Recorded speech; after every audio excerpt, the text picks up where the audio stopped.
of the most important things in the critical care unit is obtaining vascular access. And the main sites of vascular access are internal jugulars and femorals.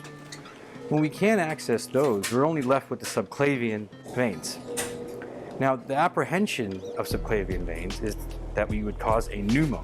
I'm going to ask Murad a way to do this safely.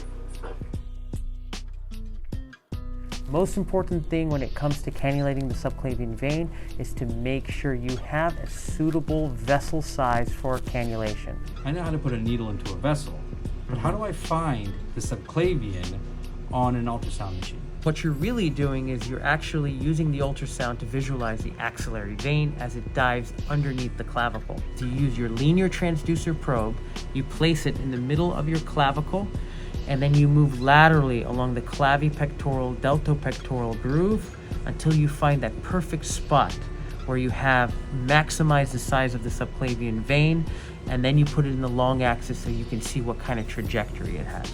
You take advantage of the underlying rib, and this is what we call the pleural avoidance with a rib trajectory method. Once you've lined up your vessel with the ultrasound and you have that needle going underneath, you are going to point towards a trajectory towards that underlying rib.